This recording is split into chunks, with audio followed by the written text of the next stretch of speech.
Go sit in your car tomorrow morning, start it up, and just turn everything off. No radio, no fan, no phone. Then listen. Because your ears are one of the best diagnostic tools you will ever own, and almost nobody uses them anymore. Every expensive failure you have ever heard about started as a sound, a vibration, or a tiny change in how the engine idled, and it made that noise for weeks or months before anybody paid attention. The people who catch it early pay a couple $100. The people who turn the radio up pay $4,000. So today we're going through the checks that actually save engines and transmissions, not the stuff that gets sold to you at the counter, the stuff that quietly determines whether your car makes it to 200,000 miles or dies at 90. Some of this takes 2 minutes a month. All of it is free or close to it. Let's start with that listening test because it's the most underrated thing in this entire video. Once a month, get the car fully warmed up.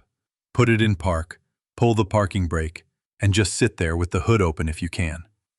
A healthy engine idles smooth and steady. The tach should sit right where it always sits and stay there like it's nailed down. If the idle is lumpy, if the car shudders slightly, or if you watch the needle wander up and down 200 or 300 RPM on its own, something is off. That hunting idle is classic vacuum leak behavior, or a throttle body that's caked with carbon, or a sensor that's starting to drift out of range. It's not going to strand you tomorrow. It is going to turn into a check engine light and worse fuel economy over the next few months. Then do part 2.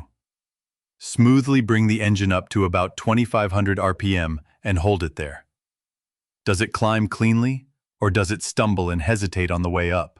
A hesitation under load usually means the engine isn't getting the fuel it's asking for, which points at a weakening fuel pump or a filter that's loading up. And while you're revving it, get somebody to look at your tailpipe, or back the car up and look yourself. A puff of blue smoke means oil is getting into the combustion chamber, which is worn valve seals or rings. Black smoke means it's running rich and dumping unburned fuel. White smoke is the one that should make you nervous. But be careful here, because on a cold morning, normal water vapor looks exactly like white smoke and it disappears in a few seconds. Real white smoke is thick, it's sweet-smelling, and it keeps coming after the car is hot. That's coolant getting burned, and that's a head gasket conversation, 2 minutes. That's your engine's monthly physical, and it costs you nothing but the willingness to shut the radio off. Before we get into the mechanical side, do me a favor and hit subscribe. It's free, and it keeps this stuff showing up in your feed. Now, oil. I know, everybody talks about oil changes, and you've heard it 1,000 times, but here's the framing that actually matters. Oil doesn't just get dirty, it shears down, meaning the molecules physically break apart and it stops holding its viscosity. The additive package that neutralizes acids gets used up. It picks up fuel dilution from cold starts and moisture from short trips, and eventually it turns into a thin, acidic sludge that's carrying grit through your bearings. And here's the part people don't take seriously enough. Everything else on a car is repairable. Oil damage isn't. Once a bearing has spun or a cylinder wall is scored, you're not fixing that with a fluid change and a prayer. That's a rebuild or a replacement engine. There's no in-between. The mistake almost everybody makes is only checking oil when something already feels wrong. By then it's over. Check it every second or third fill-up. Park level, engine off for 5 minutes so it drains back down. Pull the stick, wipe it, reinsert fully, pull it again. Look at the level, but also look at the oil itself. Fresh oil is amber and translucent. Dark is normal, that's the detergents doing their job. Gritty, milky, or smelling like gasoline is not normal. And understand that your driving pattern matters more than the number on the sticker. Lots of short trips where the engine never fully heats up. Stop-and-go traffic, big temperature swings between summer and winter, towing anything, that's all severe service. If that's your life, run the shorter interval in your manual, not the longer one. A synthetic oil change runs somewhere around $70 to $100. An engine runs $5,000 and up. There has never been a closer call than that, and it isn't close. All right, next one. And this is the cheapest fix on the entire list. Pop your hood at your battery terminals right now.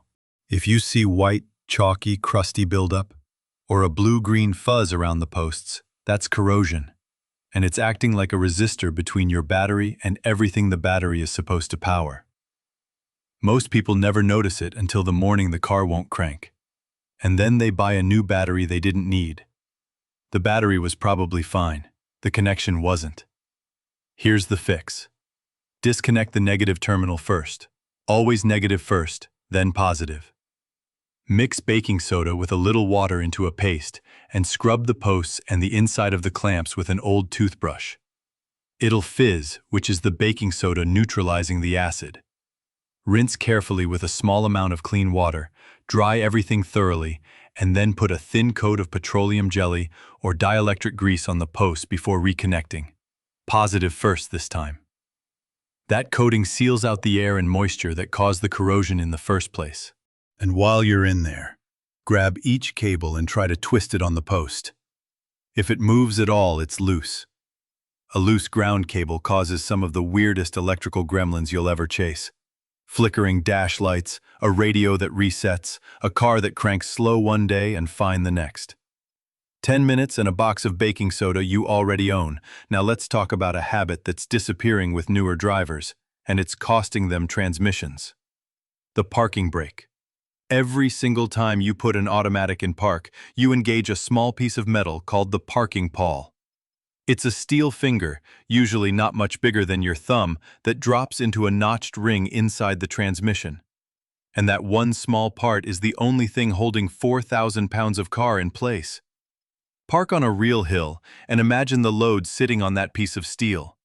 But it isn't just hills.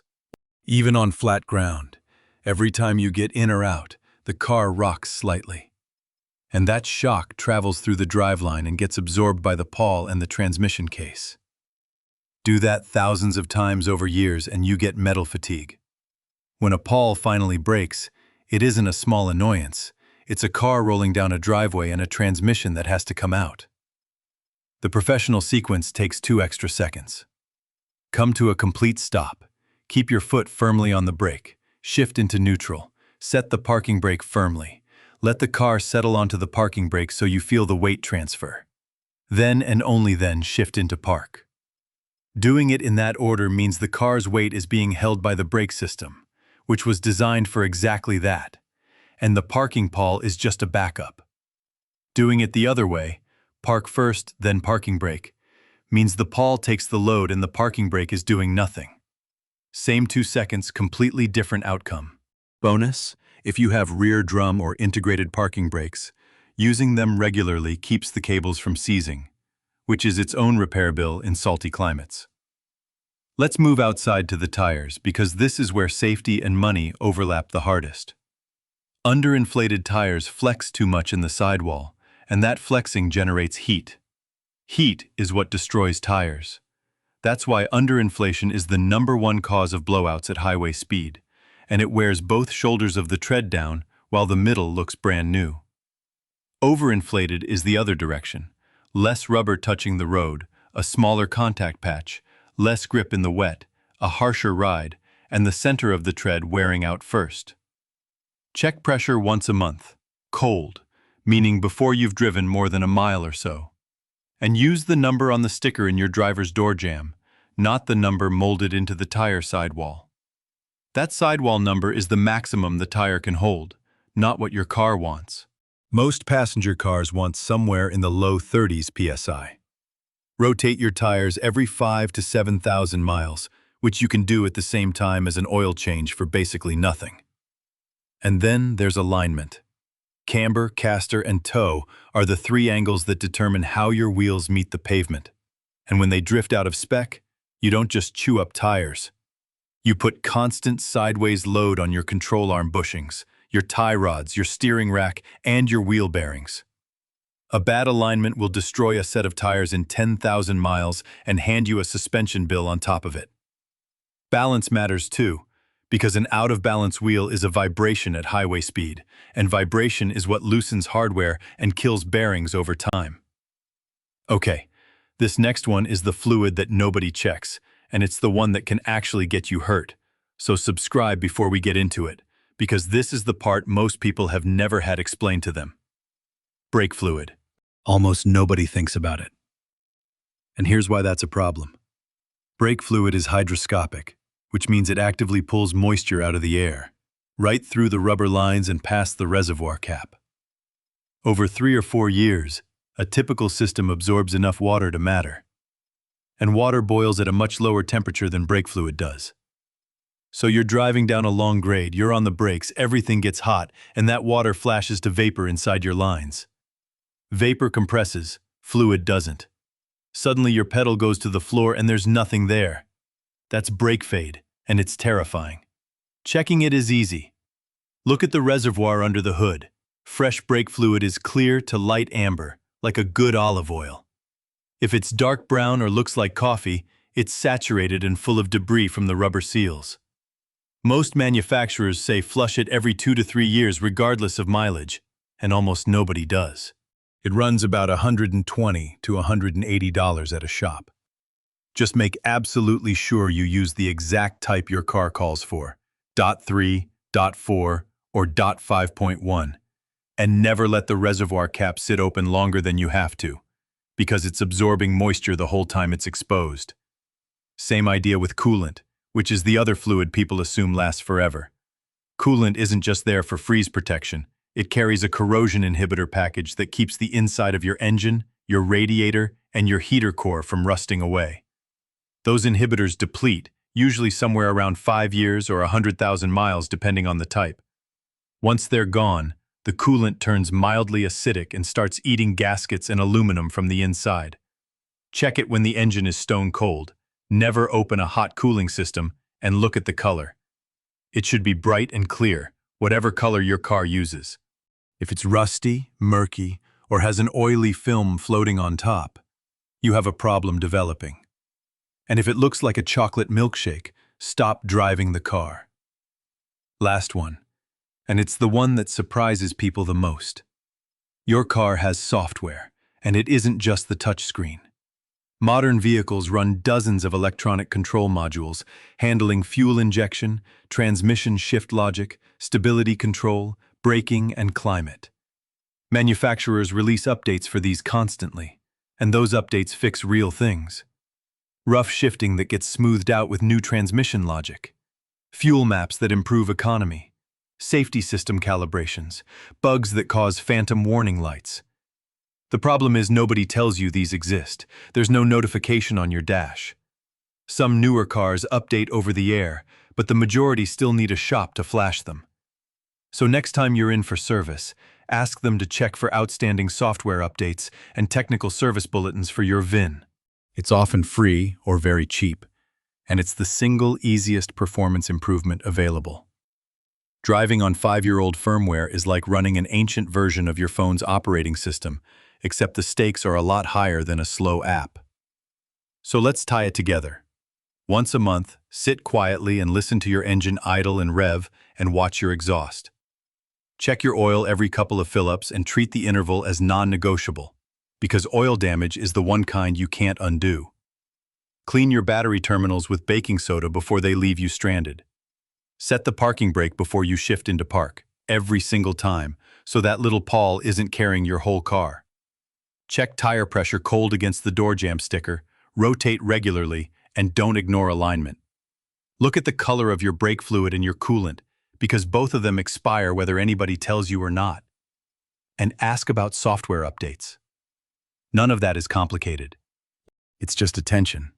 And attention is the cheapest maintenance there is. Now I want to hear from you. Drop a comment and tell me what you're driving, how many miles are on it, and what it's doing that it shouldn't be. If you've got a stored code, put the number down there. If your mileage suddenly dropped or you've got a noise you can't identify, describe it. I read them and I answer them. And half the time somebody else down there has already solved the exact same thing on the exact same car. And if this was useful, hit subscribe so you catch the next one. Go listen to your engine tomorrow morning, seriously. And I'll see you in the next video.